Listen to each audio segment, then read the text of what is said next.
قرون اولا کے دور کو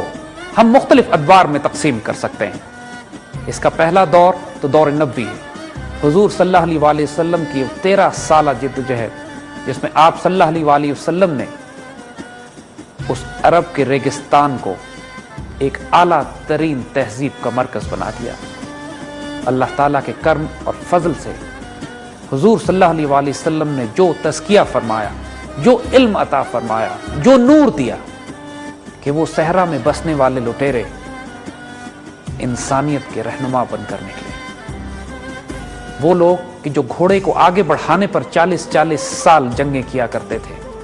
وہ ایسی عظیم الشان تحریکیں اور تنظیمیں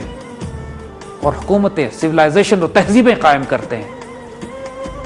کہ آج تک انسان کی عقل حیران ہے کہ وہ اس کو کس طرح کر پائے، جبکہ ان سے پہلے اس کی کوئی مثال موجود نہیں تھی۔ یعنی آج کے دور میں اگر کہیں تو وہ بالکل ایب انیشو، زیرو سے سٹارٹ لیتے ہیں، اور 30 سال کے عرصے میں جو اس کے بعد دوسرا دور آتا ہے خلافت راشدہ کا، اس میں اس تہذیب کو اتنے عروج پر پہنچا دیتے ہیں کہ آج تک انسان کی تاریخ میں کبھی ایسا نہیں ہوا کہ اتنے مختصر عرصے میں اتنے اعلیٰ ترین افراد اتنی محدود سی جگہ پر جمع ہو گئے ہوں۔ حضور صلی اللہ علیہ وآلہ وسلم کے 13 سال مکی دور، 10 سال مدنی دور اس عظیم الشان انقلاب کی بنیاد رکھ جاتے ہیں۔ اس کا وہ پیریڈ جو خلافت راشدہ کہلاتا ہے، اس تہذیب کو ایکسپینڈ کرنے، اس کو پھیلانے اور اس کو کنسولیڈیٹ کرنے کا ہے۔ اس کے بعد کچھ عرصہ امیہ دور، وہ بھی اس سلطنت کو ایکسپینڈ کرنے کا دور ہے، اس کو پھیلانے اور کنسولیڈیٹ کرنے کا دور ہے، جہاں پر جدید سائنسی تحقیق کی بنیاد بھی رکھی جاتی۔ لیکن اس کے بعد جو چوتھا دور ہے خلافت عباسیہ کا، اس کو گولڈن ایج کہتے ہیں۔ یہ وہ دور تھا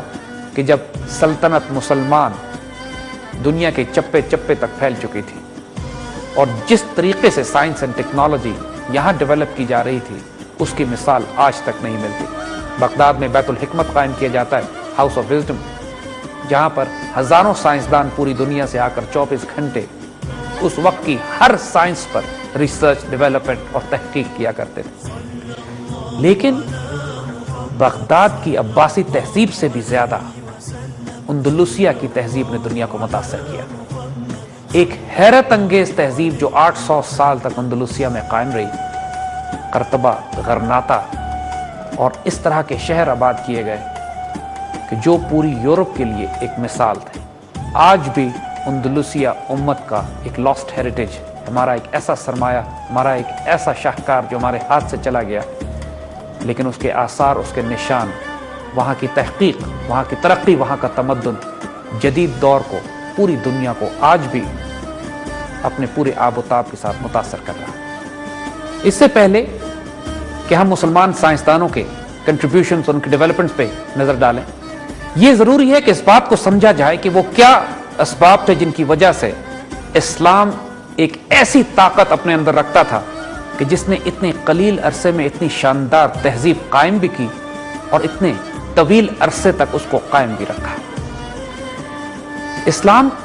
کہ یہ میٹیورک رائز، یہ غیر معمولی عروج آج تک تاریخ دانوں کو، سوشیولوجسٹ کو، مفکروں کو، دانشوروں کو حیرت زدہ کیے رکھتا ہے۔ دنیا کی تاریخ میں آج تک ایسی کوئی مثال نہیں ہے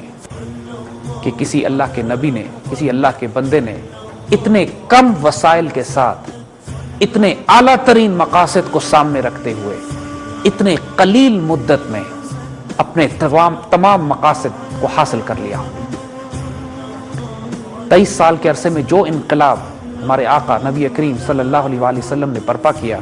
اس کی مثال اس سے پہلے، اس کے بعد انسانیت کی تاریخ میں نہیں ہے۔ اور صرف یہی معاملہ نہیں کہ وہ ایک سیاسی فوجی طاقت، ایک مدینے کی ریاست، ایک اسلامی اسٹیٹ، ایک امپائر قائم کر سکے۔ جو کوالٹی آف ہیومن بینگز تھی، جو انسانوں کا معیار تھا اس میں، وہ اتنا اعلیٰ تھا کہ چشم فلک نے اس جیسے انسان اس سے پہلے کبھی نہیں دیکھے تھے۔ یہ تاریخ کا ایک بہت بڑا معمہ ہے جس کو سیکولر ذہن رکھنے والے مغربی دانشور،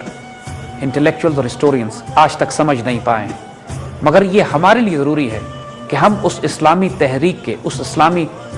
اقدار کے، اس موومنٹ کے، اس انقلابی تحریک کے تمام پیرامیٹرز پہ نگاہ ڈالیں، اس کی بنیادوں پہ، اس کی سینٹر آف گریوٹی پہ، اس کے مقاصد پہ، اس کی اسٹرینتھس پہ نگاہ ڈالیں، تاکہ ان تمام عوامل کو آج ہم اپنی زندگیوں میں اپلائی کر کے آئندہ آنے والے دور میں ایک دفعہ پھر وہ اسلامی انقلاب برپا کر پائیں جو ہمارے بزرگوں نے قرون اولیٰ میں برپا کیا تھا۔ اگر ہم اس دور کے عالمی حالات پہ نگاہ ڈالیں تو یہ بات بالکل ماننا پڑے گی کہ مسلمانوں نے جو کچھ کیا وہ اوریجنل ریسرچ ہے۔ پرشین اور رومن امپائر سے مسلمان ٹکرائے تو صحیح، لیکن کوئی سائنس اینڈ ٹیکنالوجی اور جدید دور کے تمام وہ نظامات جو مسلمانوں نے اپنی خلافت میں آنے والے دور میں قائم کیے، اس کی کوئی مثال رومن، پرشین یا چائنیز یا مغرب سے نہیں لی جا سکتی تھی۔ اگر ہم قرون اولیٰ میں اور خلافت راشدہ میں اسلامی تہذیب کا مطالعہ کریں اور بذات خود اسلام کی فکر کو دیکھیں تو یہ بات بالکل واضح ہو جاتی ہے کہ اسلام کی فکر اور سوچ توحید، رسالت اور قرآن پر مبنی ہے، اور یہی وہ تین اساسیں ہیں جس کی بنیاد پر اس تہذیب نے اپنے آپ کو کھڑا کیا اور پوری دنیا پر غلبہ حاصل کیا۔ خلافت راشدہ میں اگر آپ دیکھیے تو سب سے پہلے انہی تینوں اساس پر حملہ کیا گیا اور خلفائے راشدین کو ان کے دفاع میں کارروائی کرنی پڑی۔ جب لوگ مرتد ہوئے، زکوٰۃ دینے سے انکار کیا اور اللہ کی توحید اور وحدانیت پر شک آنے لگا تو خلفاء کو ان کے خلاف جنگ کرنا پڑی۔ اسی طرح جب جھوٹے نبی پیدا ہوئے اور حضور صلی اللہ علیہ وآلہ وسلم کی رسالت پر شک کیا جانے لگا تو اس کے بعد بھی جہاد کیا گیا، اور پھر جب یہ خطرہ پیدا ہو چلا کہ پوری دنیا میں جب مسلمان اب پھیل چکے ہیں اور غیر عرب بھی اس قرآن کو پڑھتے ہیں تو کہیں قرآن پاک میں غلطی نہ ہو جائے، پھر قرآن کو جمع کر کے وہ نسخے بنائے گئے جو آج بھی ہمارے پاس 1400 سال کے بعد موجود ہیں۔ جس دین کی بنیاد توحید، رسالت اور قرآن پر ہو، جس دین کے پاس اس کا کانسٹیٹیوشن اور آئین صدیوں سلامت رہے اور آج بھی سلامت ہو، اور جس کی اساس روحانی ہو، وہ دین جس قسم کی ترقی کرے گا اس کی اساس بھی روحانی ہوگی۔ اسلامک سائنٹیفک ڈیولپمنٹ سیکولر نہیں تھی، اس کی بنیاد قرآن، سنت، رسالت، آخرت اور قرآن پاک پہ تھی۔